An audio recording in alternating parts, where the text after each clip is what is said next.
अच्छा, आप लोग राम की विवाह आदर्श मानते हो, राम की विवाह पद्धति, या कृष्ण के विवाह की पद्धति आदर्श मानते हो? राम के। और कोई ऐसे ही विवाह हो जाए कृष्ण जैसा, तो उसकी समाज में कितनी थू थू होती है। किसने जो किया है उसे मत करो, किसने जो कहा है उसे करो। राम जी का विवाह है, हरे बांस मंडप छाए, सियज को ब्याहन राम आए। राम जी की विवाह पद्धति ऐसे हुई।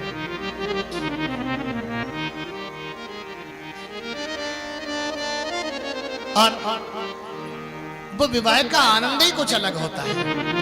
अब आप तो साफ विवाह लॉज में होने लगे, मंडप टीना में गाड़ लिया या किसी टंकी में चलाए मान।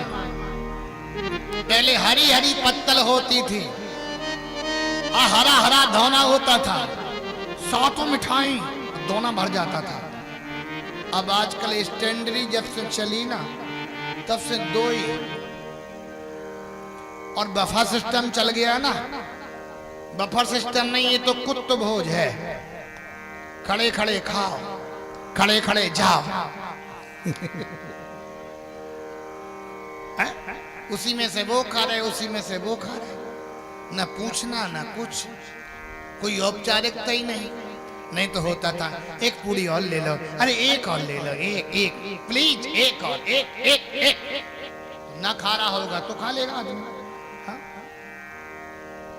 और ससुराल में ना खा रहा हो, जीजा पहुंचे, जीजा जीजा। अब जीजा भी नहीं कहा जाता, अब क्या कहा जाता?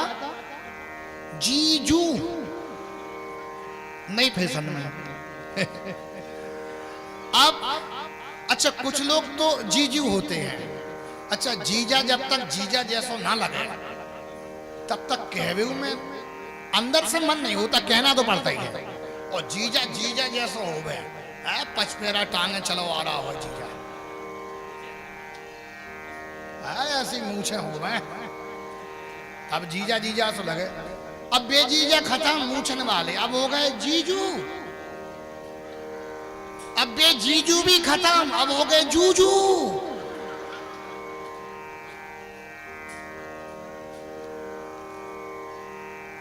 सुदामा जी ने कहा,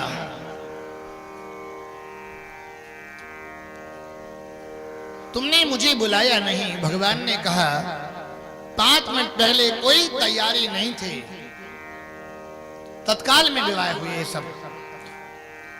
भगवान ने कहा एक बात बता, भाभी जी ने मेरे लिए कुछ भेजा है क्या? सुदामा जी बोले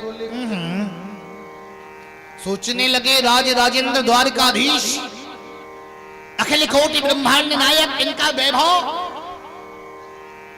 क्या इनको टूटे फूटे चावल दूं? सुदामा पोटली दाबने रहे, कचूना है दियो। भगवान बोले आगे चना गुरु मातु दगे ते, आगे चना गुरु मातु दगे ते, आगे चना गुरु मातु दगे ते, आगे चना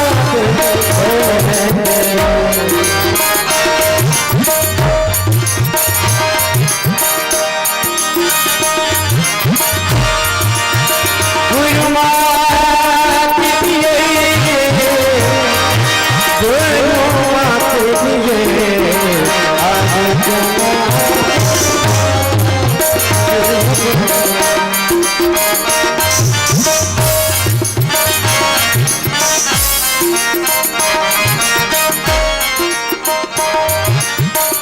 लगे तुम चाबी हमें नहीं दी है, हमें नहीं दी। लगे तुम चाबी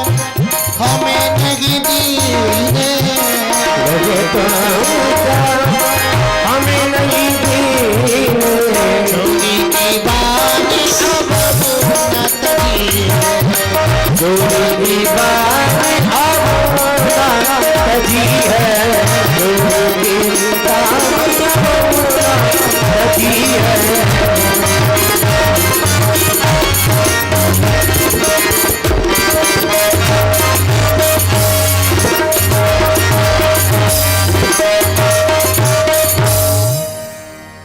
चोरी की बाने अब न तजी तुम चोरी की बाने में हो जो प्रवीणे। एक बार गुरु माँ ने चना दिए थे, याद है? हम लोग जंगल में समझा लेने के लिए गए थे।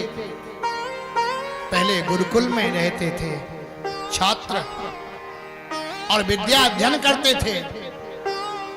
समझा जंगल से लाते थे, भिक्षाटन करते थे, शुल्क लेकर के नहीं पढ़ाते थे।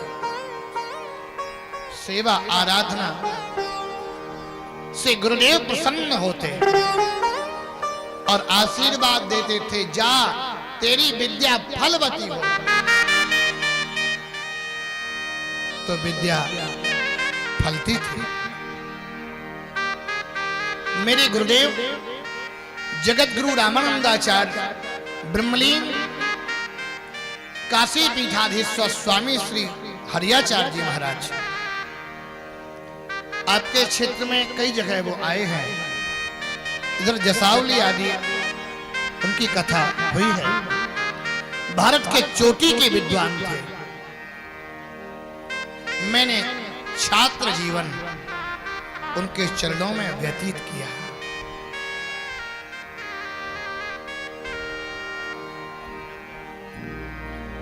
गुरुदेव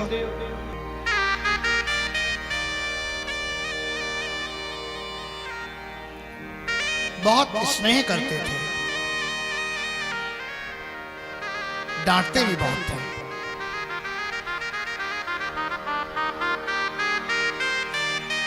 उन्होंने अपने सानिध्य में रख कर के मुझे पढ़ाया लिखाया।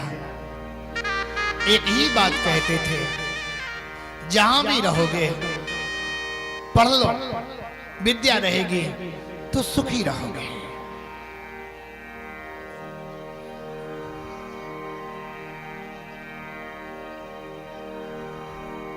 गुरु और मां एक जैसे होते हैं। जीवन में केवल गुरुदेव ने मुझे एक बार चांटा लगाया।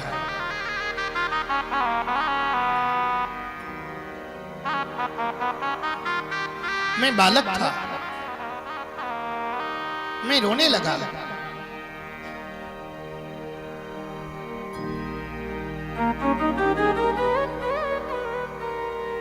वो मुझे दृश्य पूरी जिंदगी नहीं भूलेगा। मेरे कक्ष में आए और हृदय से लगा करके गुरुदेव भी रोने लगे। उनके पास पढ़ने के लिए कामदगिरि पीठाधीश्वर पूज्य सद्गुरुदेव भगवान स्वामी श्री राम स्वरूपाचार्य जी महाराज ने मुझे भेजा था।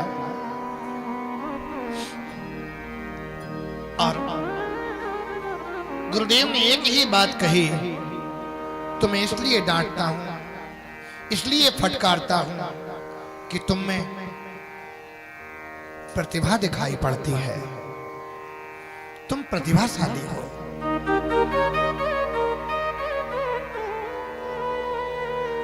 पढ़ लिख जाओगे, विद्वान बन जाओगे, तुम्हें मेरी बात हमेशा स्मरण रहेगी। दो ही लोग ऐसे हैं संसार में, एक गुरु और एक माता पिता। माता पिता अपनी संतान को अपने से आगे जाना देखना चाहते हैं। माता पिता से आगे संतान जाती है तो माता पिता को प्रसन्नता होती है। गुरु का शिष्य जब गुरुदेव से आगे जाता है, कीर्ति करता है, तो गुरुदेव भी प्रसन्न हुआ करते हैं।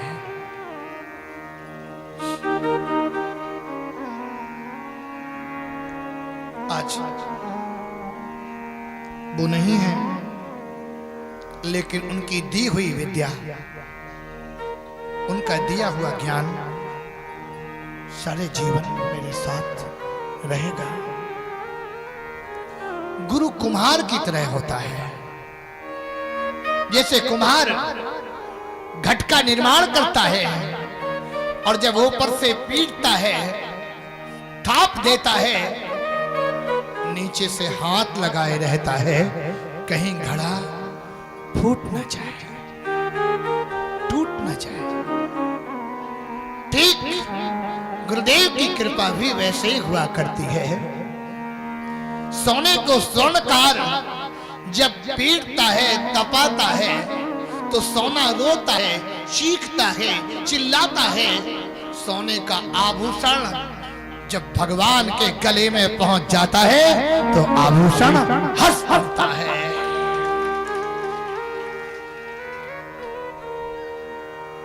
गुरु भी कुंभकार होता है, घट का निर्माण करता है। सोने के आभूषण के पीछे देखो, उस सोने ने कितना कष्ट उठाया, कितना तप उठाया, कितना कुटा, कितना पिटा, कितना तपा, तब वो आभूषण बनके तैयार हुआ। किसी भी महापुरुष की जीवनी को देखना, उसके जीवन में पहले तप हुआ, पहले कष्ट आया, फिर बाद में सुख आया।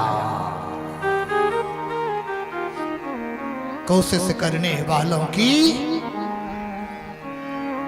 हार नहीं होती। जो कोशिश करता है उसकी कभी हार नहीं होती। मैं जब विद्यार्थी था, मुझे कथा कहने का बड़ा शौक था, बाल्यकाल से। पर बालक थे, मैंने अभ्यास किया अकेले कमरे में बैठ करके, कोई नहीं रहता था। एक केवल तखत पड़ा है, उसी तखत पर बैठ करके गुरुदेव पढ़ाते थे और मैं ये महसूस करता था कि मेरे सामने हजारों लोग बैठे, हजारों के मध्य में बैठ के कथा कह रहा हूं। और कहते कहते इतना अभ्यास हो गया कि आज हजारों लाखों लोग बैठे रहे, एक से एक विद्वान बैठे रहे, तो मुझे जरा भी किसी का संकोच नहीं होता। अभ्यासेन तु कौन्तेय वैराग्येन च गृह्यते। अभ्यास करो, विद्या बिना अभ्यास के नहीं आती। अतिशय रगड़ करे जो कोई, अनल प्रगट चंदन ते होगी। अभ्यास करो।